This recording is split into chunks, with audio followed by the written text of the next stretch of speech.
दोस्तों, कैसे हैं आप लोग। जैसे कि हम लोग पिछले वीडियो में पार्ट ऑफ स्पीच के ग्रामर में, इंग्लिश ग्रामर में हम लोग नंबर सीखे, उसी प्रकार आज part of speech English grammar के हम जेंडर को यानी लिंग को जानेंगे। इसको हम बहुत ही आसान भाषा में आसान तरीके से आप लोग को जेंडर पढ़ाने वाला हूं। तो आइए चलते हैं अपने टॉपिक की ओर और जानते हैं जेंडर क्या है। तो जेंडर जेंडर यानी लिंग, यानी जेंडर यानी लिंग।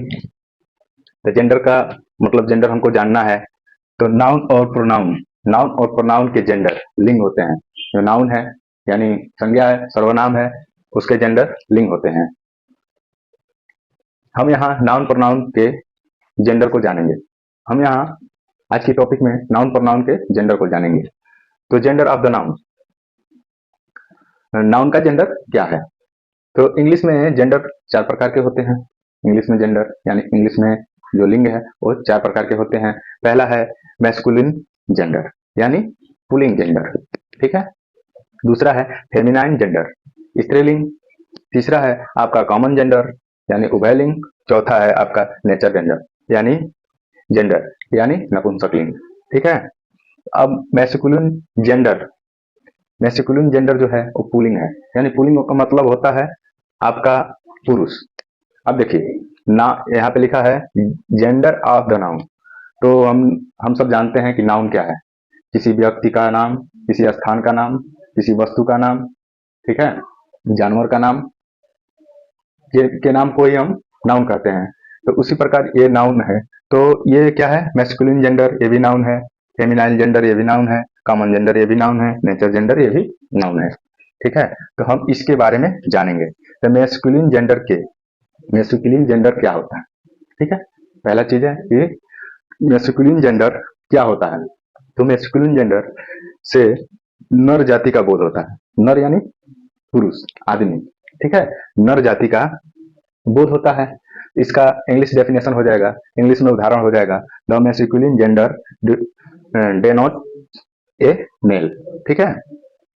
जैसे कि मान लीजिए अब नर जाति का मैस्कुलिन जेंडर में नर जाति का बोध होता है। तो नर जाति यानी नर जाति में कौन कौन आएगा। जैसे कि मान लीजिए किसी का नाम राम है, तो राम क्या है, मैस्कुलिन जेंडर है, ठीक है। डॉग क्या है, कुत्ता है, तो वो भी पुरुष लिंग में आएगा यानी पुल्लिंग में आएगा। तो ये भी मैस्कुलिन जेंडर है। मैन है, फादर है, टाइगर है, बॉय है, ईटीसी। मान लीजिए कि हमारा आदमी, मैन मतलब आदमी भी मैस्कुलिन जेंडर में आएगा, ठीक है। फादर पिता है तो वो भी मैस्कुलिन जेंडर में आएगा। टाइगर चीता वो मैस्कुलिन जेंडर में आएगा। बॉय है वो भी मैस्कुलिन जेंडर में आएगा यानी पुल्लिंग में आएगा। दूसरा होता है फेमिनाइन जेंडर यानी फेमिनाइन जेंडर से मादा जाति का बोध होता है। मादा यानी मतलब लेडी, ठीक है, मादा यानी लेडी। तो फेमिनाइन जेंडर से मादा जाति का बोध होता है। The feminine gender denote a female, ठीक है। तो अब फेमिनाइन जेंडर क्या है। फेमिनाइन जेंडर मतलब किसी मादा जाति का बोध होता है, उसे हम फेमिनाइन जेंडर कहते हैं। तो मादा जाति में कौन कौन से आएंगे। तो मादा जाति में मान लीजिए जैसे कि सीता है। सीता क्या है, सीता एक लड़की है, वो मादा में आएगी, ठीक है। मदर क्या है, माता का नाम, ठीक है। तो माता भी लेडीज है तो वो भी मादा जेंडर में आएंगी यानी फेमिनाइन जेंडर में आएंगी, ठीक है। काऊ हो गया, काऊ गाय है, ठीक है, तो ये भी मतलब स्त्रीलिंग है, तो ये भी फेमिनाइन जेंडर में आता है, ठीक है। ओमैन है तो ओमैन भी हमारा स्त्रीलिंग में आएगा, तो वो भी फेमिनाइन जेंडर में आएगा, ठीक है। सिस्टर है तो सिस्टर यानी बहन भी स्त्रीलिंग है, तो वो भी फेमिनाइन जेंडर में आएगा। यानी ये मादा जाति के बोध जो कराता है वो फेमिनाइन जेंडर में आता है, ठीक है। तो आप लोग को ये अच्छा से समझ में आया है, ठीक है। इसी प्रकार हमारा तीसरा कॉमन जेंडर आता है। कॉमन जेंडर से यह बोध होता है कि नाउन यानी संज्ञा या तो नर जाति का हो या तो मादा जाति का हो। कॉमन जेंडर में क्या है, या तो पुल्लिंग हो या तो स्त्रीलिंग हो, मतलब किसी एक जाति का बोध। मतलब इसमें क्या है, कॉमन जेंडर से यह बोध होता है कि नाउन यानी जो नाम है, स्थान है, वस्तु का नाम है, या तो नर जाति का हो ठीक है, या तो मादा जाति का हो, उसे हम कॉमन जेंडर कहते हैं। ठीक है, the common gender denote that the noun is the other a male और ए फीमेल। ठीक है, तो मान लीजिए एग्जाम्पल के तौर पे हम जान लेते हैं टीचर। टीचर क्या है, वो नर जाति का है। तो टीचर नर जाति का है। टीचर कहने से शिक्षक या शिक्षिका का बोध होता है। ठीक है, जैसे फ्रेंड है, फ्रेंड कहने से बॉयफ्रेंड या गर्लफ्रेंड का बोध होता है। फ्रेंड कहने से कहने का मतलब है कि मान लीजिए कि फ्रेंड है, तो फ्रेंड क्या है, वो नर जाति का बोध है। ठीक है, और गर्लफ्रेंड क्या है, वो मादा जाति का है, इसलिए उसका इस कॉमन जेंडर में वो आता है। ठीक है, तो फ्रेंड कहने से बॉयफ्रेंड या गर्लफ्रेंड का बोध होता है, अतः टीचर और फ्रेंड से कॉमन जेंडर का बोध होता है। ठीक है, जैसे कि मान लीजिए चाइल्ड है, चाइल्ड चाइल्ड यानी बच्चा, तो चाइल्ड यानी बच्ची भी हो सकती है, तो क्या है, कॉमन जेंडर में है। ठीक है, इसमें क्या है, नर जाति भी है और मादा जाति भी है। तो इन दोनों को मतलब जिसमें नर और मादा दोनों का बोध होता है, नर और मादा जाति दोनों का बोध होता है, उसे हम कॉमन जेंडर कहते हैं।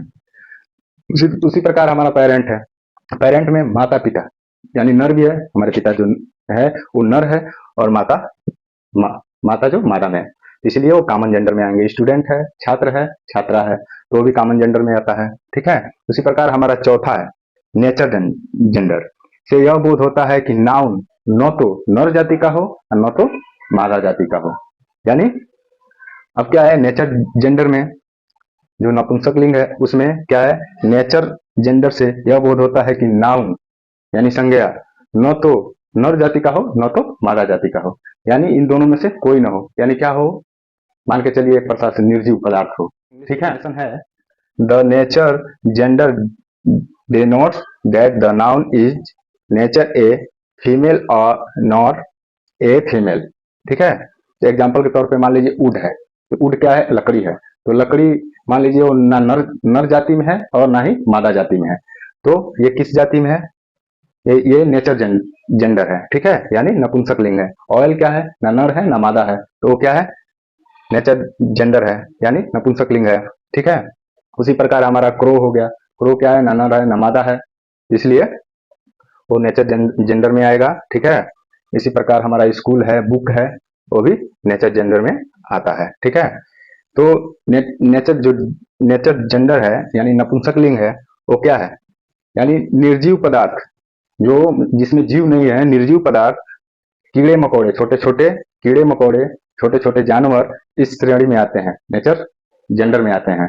ठीक है, तो ये आप लोग को कॉमन जेंडर और इसी प्रकार हम मैस्कुलिन से फेमिनाइन जेंडर बनाने के कुछ नियम जान लेते हैं, कुछ टिप्स जान लेते हैं। तो जैसे यहाँ पे है बॉय, बॉय यानी लड़का, लड़का, तो ये मैस्कुलिन जेंडर हो गया बॉय। तो फेमिनाइन जेंडर में गर्ल हो गई यानी लड़की, लड़की। ठीक है, इसी प्रकार फादर हो गया मैस्कुलिन जेंडर और मदर हो गई फेमिनाइन जेंडर। सन हो गया मैस्कुलिन जेंडर और डॉटर हो गया फेमिनाइन जेंडर।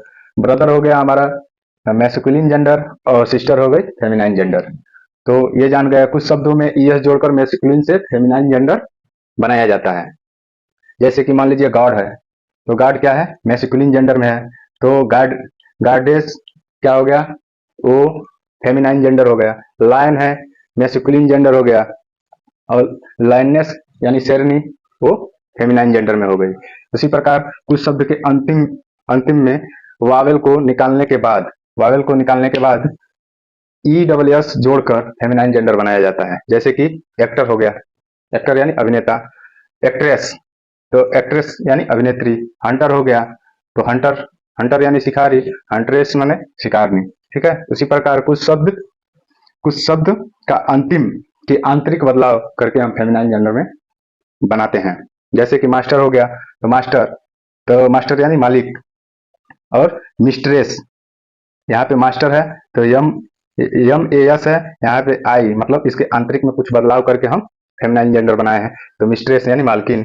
कुछ शब्द का परिवर्तन करके कुछ शब्द का परिवर्तन करके भी हम फेमिनाइन जेंडर बनाते हैं। जैसे कि मान लीजिए ग्रांड ग्रांड फादर है, वो हमारा मैस्कुलिन जेंडर है, तो उसको फेमिनाइन जेंडर में ग्रांड मदर कह सकते हैं। जैसे ब्रदर इन लॉ हो गया यानी साला हो गया, तो उसको फेमिनाइन जेंडर में करेंगे तो सिस्टर इन लॉ यानी साली हो जाएगा। ऐसे आप लोग को जेंडर जो है वो अच्छा से समझ में आया होगा। तो उम्मीद करते हैं कि आप लोग को ये वीडियो पसंद आई होगी तो इसे लाइक और सब्सक्राइब करें। और कुछ गलती पढ़ाने में कोई मिस्टेक समझ में ना आया हो तो उस पर आप कमेंट कर सकते हैं, कमेंट करके हमको बता सकते हैं कि हमें ये नहीं समझ में आएगा तो क्या हम दूसरे वीडियो में इसको कवर करेंगे।